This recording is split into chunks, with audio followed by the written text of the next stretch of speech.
আমাদের আকৃতি কেমন এটা দেখেন না, আল্লাহ তাআলা দেখেন ওয়ালাকিন ইয়ানজুরু ইলা কুলুবিকুম ওয়া আমালিকুম, তোমাদের অন্তরের দিকে এবং তোমাদের আমলের দিকে। রাসূলুল্লাহ সাল্লাল্লাহু আলাইহি ওয়াসাল্লাম আলোচনার সময় এইভাবে বুকের দিকে হাত দিয়ে বলছেন আত-তাকওয়া হা হুনা, এই যে এখানে হলো তাকওয়া। আমলের মধ্যে কতটুকু প্রকাশ পেলো এটা মূল বিষয় নয়, মূল বিষয় হলো তার অন্তরে আল্লাহ তাআলার জন্য কতটুকু ভয়, কতটুকু ভালোবাসা রয়েছে, এটাই মূল বিষয়।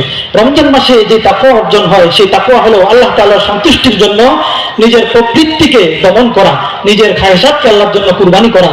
আর কুরবানিতে যে তাকওয়া অর্জন হয় সেই তাকওয়া হলো আল্লাহ তাআলার সন্তুষ্টির জন্য নিজের জীবন পর্যন্ত আল্লাহর রাস্তায় উৎসর্গ করে দেওয়া। সুবহানাল্লাহি ওয়া বিহামদিহি, এটাই হলো মূল তাকওয়া। আল্লাহ রাব্বুল আলামিন এজন্য রমজানের পরে কিছু সময় পরে আবার তাকওয়ার শিক্ষা দিলেন, বান্দা ওখানে প্রবৃত্তি দমনের শিক্ষা নিলে এখানে নিজের জীবন উৎসর্গ করার শিক্ষা নাও।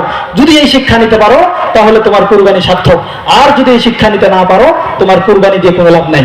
এজন্য আসুন আমরা আল্লাহ রাব্বুল আলামিনের সকল আদেশ নিষেধের সামনে নির্দ্বিধায় নিঃসংকোচে আত্মসমর্পণ করার মানসিকতা তৈরি করি।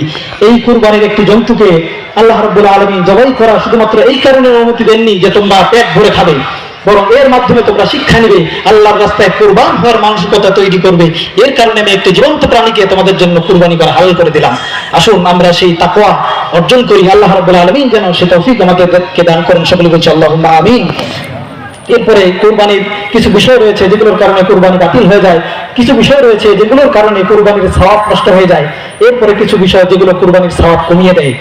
কুরবানি বাতিল হয়ে যায় হারাম উপার্জনের টাকা দিয়ে কুরবানি করলে।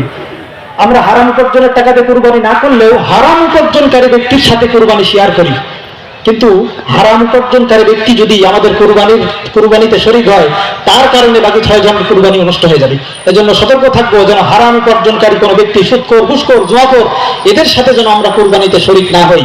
এরপরে জবাইয়ের সময় অবশ্যই আল্লাহ রাব্বুল আলামিনের নাম নিতে হবে। অমুকের পুত্র অমুক এভাবে বলে জবাই করা জায়েজ হবে না, বরং অমুকের পক্ষ থেকে আল্লাহ রাব্বুল আলামিনের নামে, অমুকের নামে কুরবানি দেওয়া জায়েজ নাই, অমুকের পক্ষ থেকে আল্লাহর নামে কুরবানি হবে।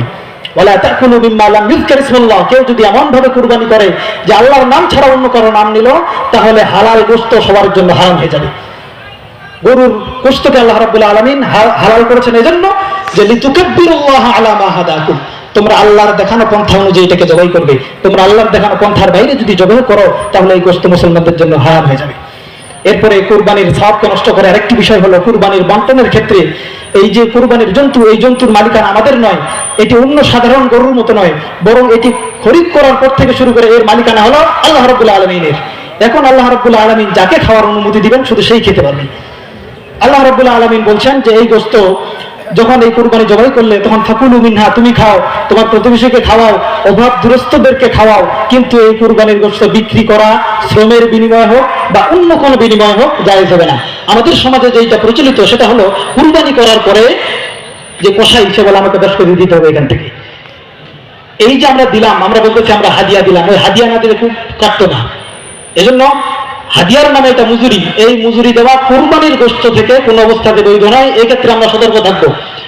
প্রয়োজনে আমরা 20,000, প্রয়োজনে আমরা 60-70, 1 লাখ টাকা দিয়ে আমরা একটা গরু কিনলাম, 10,000 টাকা দিয়ে আমরা কাটাইতে পারবো না ইনশাআল্লাহ। এজন্য আমরা এই ক্ষেত্রে সতর্ক থাকবো। সমস্ত ইমাম এ ব্যাপারে একমত যে কুরবানির গোশত থেকে কোনো অংশ দেওয়া যাবে না, এমনকি খুর, মাথার শিং, হাড্ডি এগুলো বিক্রি করা যাবে না। এগুলো ফেলে দেন আপনি, কিন্তু বিক্রি করা যাবে না, কারণ এটার মালিকানা আল্লাহ তাআলা।